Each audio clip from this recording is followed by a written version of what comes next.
Merci beaucoup, Monsieur le Président. Merci de votre expression en français.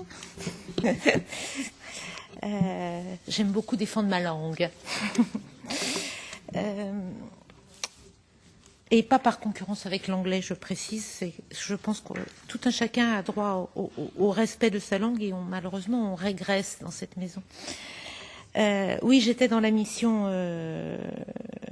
la semaine dernière. Je partage tout à fait le point de vue qu'a exprimé notre collègue Panzeri. Je pense que cette mission a été courte parce que nous étions 48 heures sur place, mais qu'elle a été dense. Que nous avons eu effectivement des échanges particulièrement fructueux et je partage à peu près tout ce qu'a dit Monsieur Panzeri. Je vais corriger, l'à peu près n'est pas le bon terme parce qu'il va m'en vouloir si je dis à peu près. Quasiment la totalité de ce que Monsieur Panzeri a dit. Je voudrais rajouter un élément notamment parce que la dernière demi-journée, nous avons rencontré le secrétaire général de l'UGTT et tous ceux qui s'intéressent à la Tunisie savent quel est le rôle de l'UGTT dans la transition démocratique et notamment dans le déblocage du processus constitutionnel. Et le secrétaire général de l'UGTT a particulièrement insisté sur la question de la dette tunisienne. Et je crois qu'il faut que nous prenions cette question très au sérieux parce que, effectivement, je crois que l'Union européenne n'a pas été à la hauteur du défi tunisien par rapport à ce qu'il représente dans la région et continue de représenter dans la région.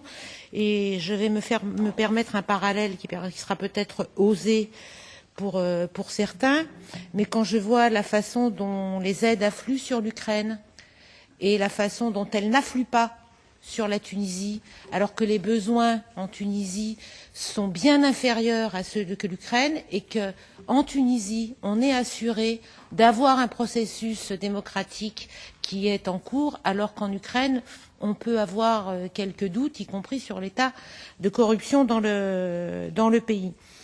Je crois que l'accord de libre-échange, y compris par rapport aux questions qui ont été posées, pose question à nos parlementaires. Et je crois que les parlementaires tunisiens ont manifesté leurs inquiétudes.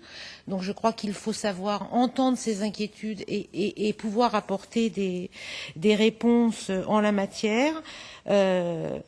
Comme je travaille également en commission liberté civile, et que je m'intéresse particulièrement à la question de la mobilité, je voudrais relayer avec force ce qu'a dit notre collègue Panzeri sur cette question-là.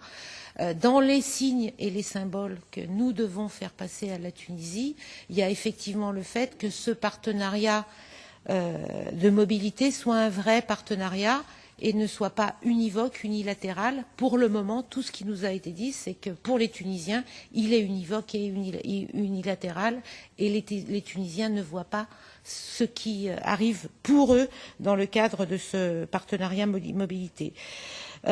Sur la question de la dette, là je vais rectifier, c'est peut-être ce qui explique le fait que je ne suis pas dans la quasi-totalité d'accord avec ce que M. Panzeri a dit sur l'apport de ce qu'a fait la France en la matière. La France est un des plus principaux créanciers de la Tunisie, à égalité avec la Banque européenne d'investissement, à égalité avec le FMI, à égalité avec la Banque africaine. À E4, c'est plus de 50% de la dette tunisienne. La France détient 13%, plus de 13% de la dette tunisienne. Et les 60 millions annoncés par M. François Hollande lors de la visite du président tunisien sont une goutte d'eau par rapport à la dette tunisienne. Et non seulement sont une goutte d'eau, mais par ailleurs ne sont que la réitération d'une promesse faite déjà en 2013. Donc pour le moment, il n'y a rien de concret dans ce qu'a fait la France. Alors que l'Allemagne a fait un effort équivalent à ce que la France a annoncé. Alors que la Belgique a reconverti 10 millions des 13 millions qu'elle détenait de la dette tunisienne, alors que l'Italie vient d'annoncer l'annulation d'une partie de la dette italienne. Donc je pense effectivement qu'il y a un certain nombre de choses à faire, un certain nombre de messages. Et puis par rapport à ce que disait notre collègue Howitt, puisque j'ai eu l'occasion de rencontrer lors d'une précédente mission dans le cadre des élections électorales, la mission UBAN, ce que dit la mission UBAN, qui est actuellement en Tunisie d'ailleurs, c'est que tant qu'il n'y a pas un minimum d'État en Libye, ils ne peuvent pas retravailler en Libye. Donc on est dans un cercle vicieux.